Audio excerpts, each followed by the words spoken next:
ओशो ने कहा, अज्ञेयवाद का बड़ा माधुर्य है। उसका अर्थ है कि मैं अज्ञानी हूँ और सत्य अज्ञेय है, मगर मैं उत्सुक हूँ, आतुर हूँ, जिज्ञासु हूँ, मुमुक्षु हूँ। जानने के लिए सब कुछ दांव पर लगाने को तत्पर हूँ, लेकिन जानूंगा तो मानूंगा, बिना जाने नहीं मानूंगा। और मज़े की बात यह है कि जब जान लिया तो मानने का सवाल ही नहीं उठता। मानना दोनों हालत में व्यर्थ होता है। जब तक नहीं जाना, मानना गलत है, झूठ है। और जब जान ही लिया तो मानना क्या। जब जान ही लिया तो अब मानने जैसी बात ही न रही। अब मानने ना मानने का सवाल कहाँ। इसीलिए बुद्ध से लोग पूछते हैं, क्या आप ईश्वर को मानते हैं?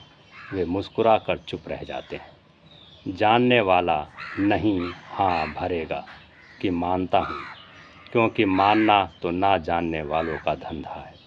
इसीलिए बुद्ध मुस्कुरा कर चुप रह जाते हैं। बुद्ध से लोग पूछते हैं, ईश्वर है?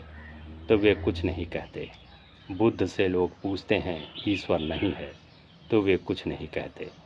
और लोग ऐसे मूढ़ हैं कि कुछ भी मान लेते हैं कि बुद्ध के चुप रहने का अर्थ है मौन सम्मति। हमने पूछा है कि ईश्वर है, वे चुप रहे। इसका मतलब है कि है। अब जो मानने को ही बैठे हैं वे इसमें अर्थ निकाल ही लेंगे।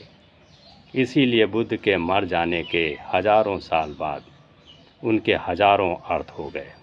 बुद्ध के मौन के भी हजारों अर्थ हो गए। यह जगत बड़ा अजीब है। यहाँ बोलो तो मुश्किल और ना बोलो तो मुश्किल। यहाँ बोलो तो तुम्हारी गलत व्याख्या होने वाली है, और ना बोलो तो भी तुम्हारी गलत व्याख्या होने वाली है।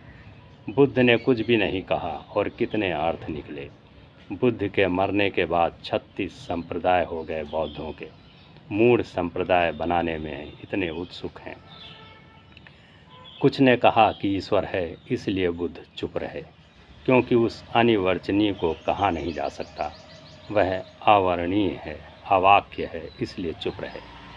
कुछ ने कहा कि चुप रहे, साफ है कि तुम्हारे दिल को चोट नहीं पहुंचाना चाहते थे। ईश्वर है नहीं, क्योंकि वे तुम्हें दुख नहीं देना चाहते थे।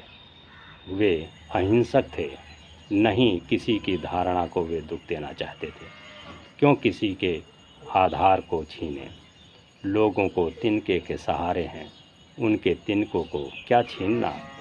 वैसे ही तो डूब रहे हैं, तिनका भी छूट जाएगा तो और मुश्किल होगी। चलो पकड़े रहो अपने विश्वासों को। बुद्ध ने दया के कारण कहा नहीं,